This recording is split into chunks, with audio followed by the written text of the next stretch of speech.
Hi class, my name is Dong Chen and today I will discuss femicide issues in Latin America. I will inform you on the significant issue of femicide, why the cases are rising despite the government efforts, and discuss the most viable solution to prevent the rising femicide cases. What is femicide? Violence against women has been recognized as an increased problem in today's society. It is a violation of human rights, a social problem, a public health problem, and a barrier to economic development for countries. According to Wilson in his 2014 article, femicide is the most extreme expression of violence against women.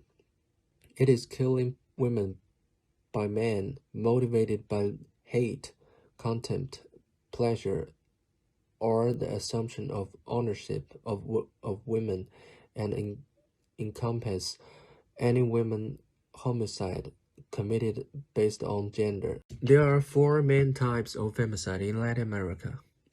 Intimate femicide is committed by a man with whom the victim had or used to have an intimate relationship, like a family relationship or a domestic partnership. Non-intimate femicide includes those committed by a man who neither has an intimate or family relationship with the victim nor a domestic partnership. The killer might be a friend or a stranger, and sexual violation often concurs with this type of femicide.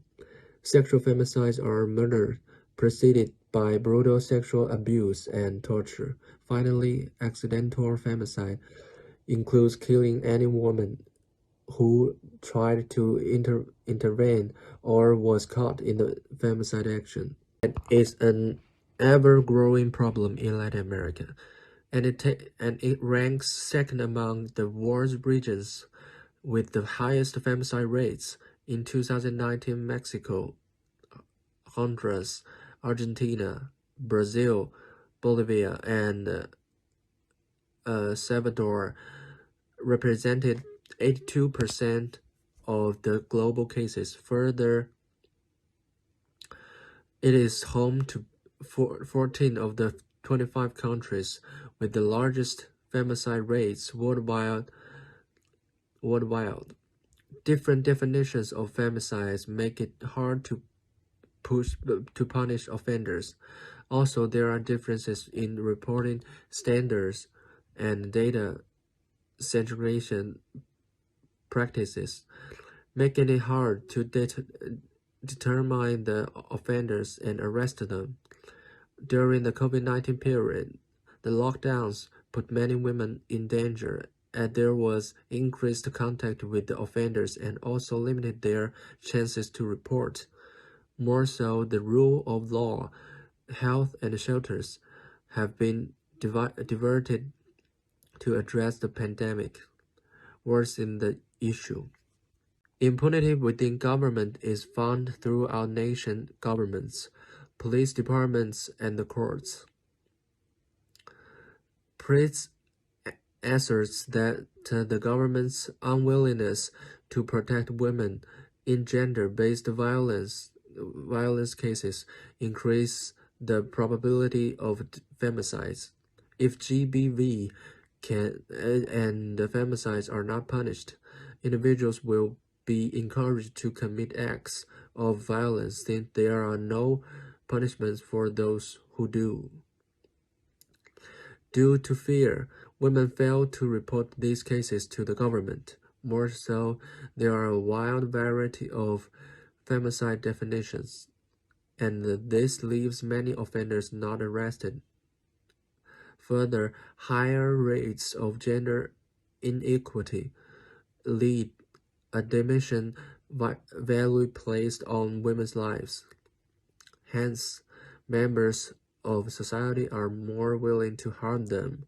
Moreover, government officials who constitute a dominant class in Latin American society are less inclined to protect them. From a 2018 article by Chichila The high levels of violence against women in Latin America have garnered attention from the international community, especially for the government's inability to quash the violence and ensure women's protection.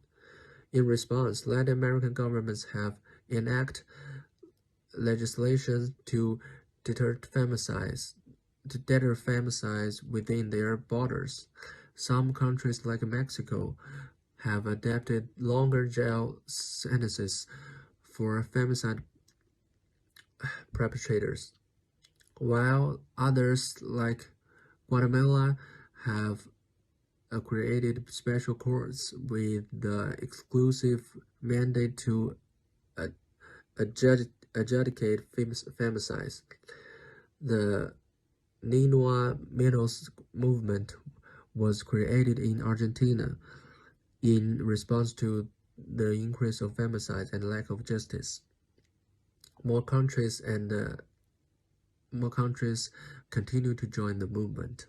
From the graph of Kerrigan and Dawson, it is clear that the efforts have generally not been effective in curbing femicides due to multiple reasons: impunity, lack of resources to implement laws, and the political unwillingness to take the issue. We need integrated and high-quality services that women can trust. Understanding that femicide is the ultimate act in a chain of violence against women means understanding that the health sector, social services, police, and justice sectors must work together.